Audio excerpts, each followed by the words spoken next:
Is this really how we want to be able to spend Americans' taxpayer dollars? We've set up a top 10 list that we listed out of some of the things that we just say, okay, of the 50 different examples, and we don't try to go into every single spending area, but we lay out in the guide for federal fund bills 50 different examples and just try to ask the question, is this the best way to be able to spend America's dollars? And again, we've all got different perspectives and different ideas on it.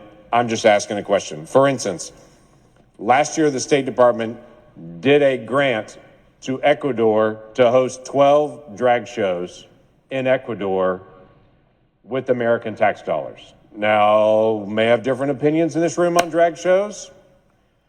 I'm just asking the simple question, is the best use of American tax dollars to actually fund drag shows in Ecuador with U.S. tax dollars? I don't believe that it is.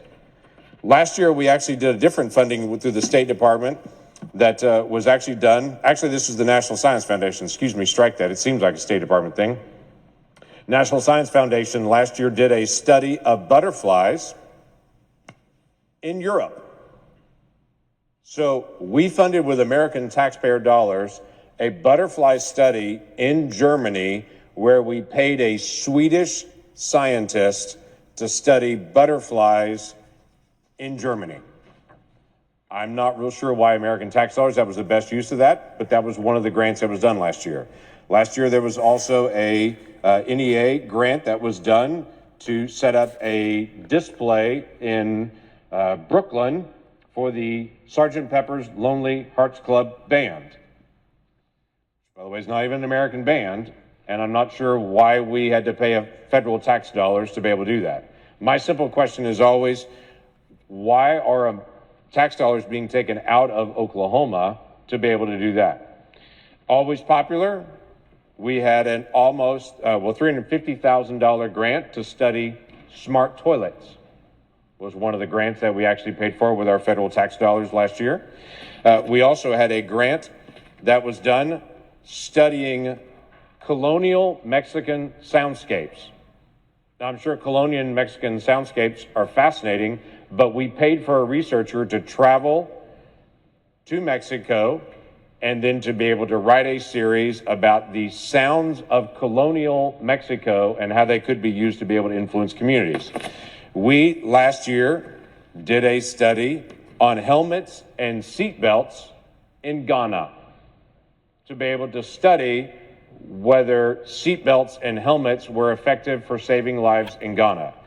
Can I just go ahead and answer that question for free? Seatbelts and helmets are a good idea. They save lives.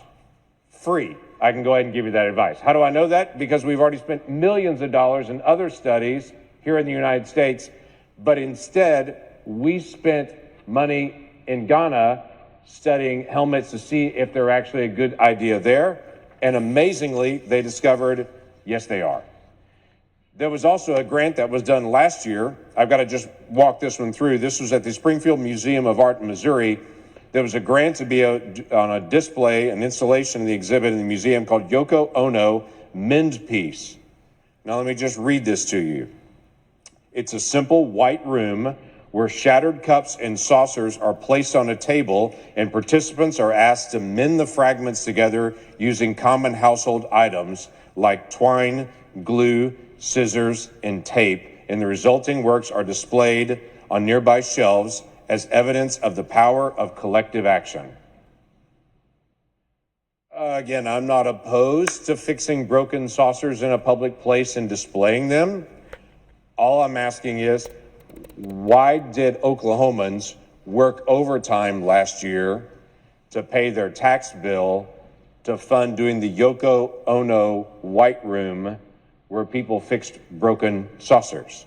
I don't have a good answer for that yet, by the way. I'm still trying to be able to get that. If you like wine country, great, you help pay for it. One of the highest income areas in the world is Napa Valley, California. One of the highest income areas in the entire world.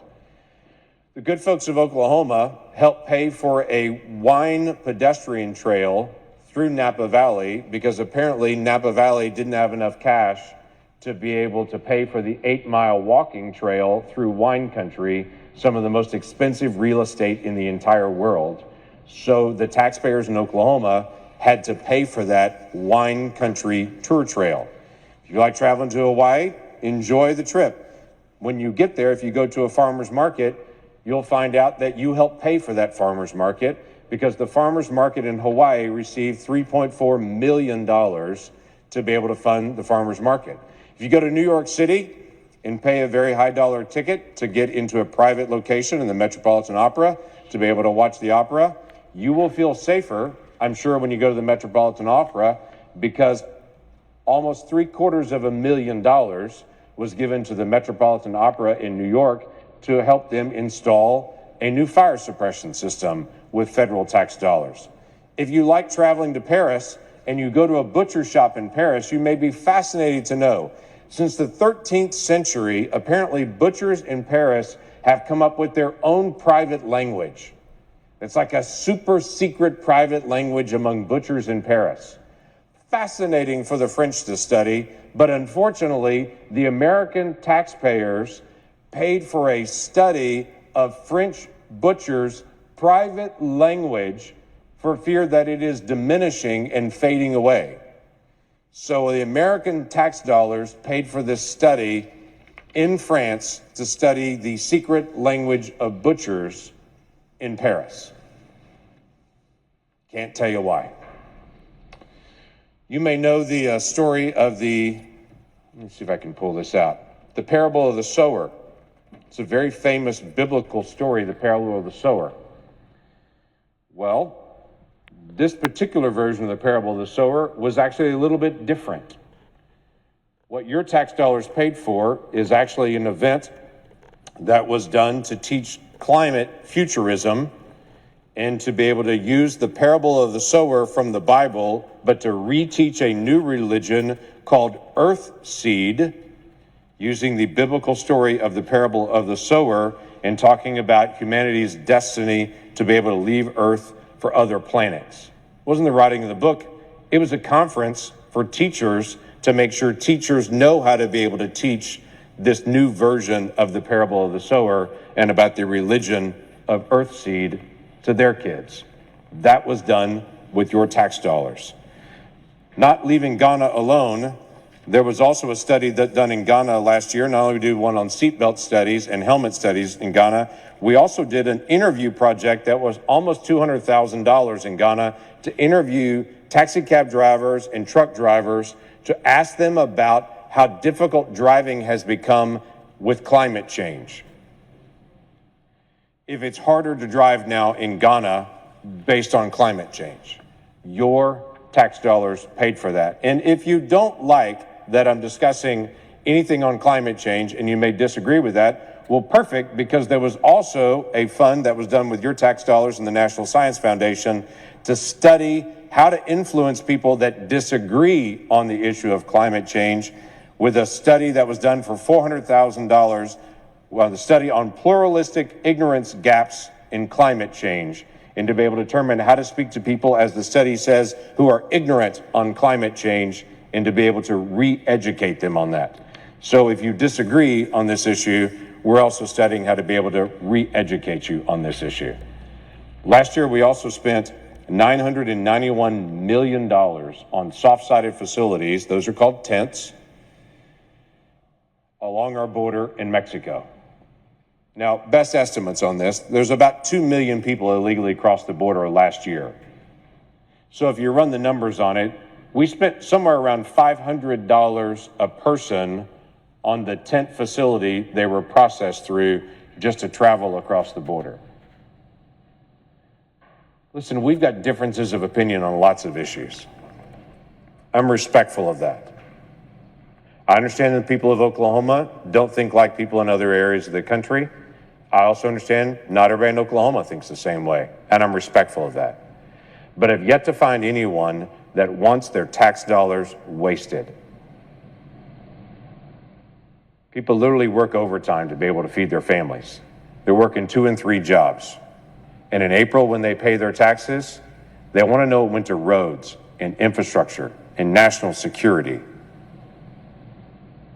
And what we reveal in Federal Fumbles is, yeah, some of that was done, but also some of it was done because we lacked oversight. and things were just wasted and thrown out the door. We did a multi-thousand-page omnibus bill at the end of last year that literally no one had read. No one. There were no committee hearings in the Senate on appropriations at all last year. And trillions of dollars were spent, and no one knows what they were spent for. We try to here's some of the ways that American taxpayer dollars were spent. And I'm not just complaining about it. We bring this up to say, what are we going to do about it? Are we going to do more oversight, to ask more questions, and to spend money on what's our priorities and not spend money on what it's not? So we put out federal fumbles. You can go to the website langford.senate.gov and be able to download it and to be able to look at it. But the goal of this is to get all of us thinking about $31.4 trillion in federal debt. Can we focus on spending on our priorities and target areas that are not? That I yield the floor.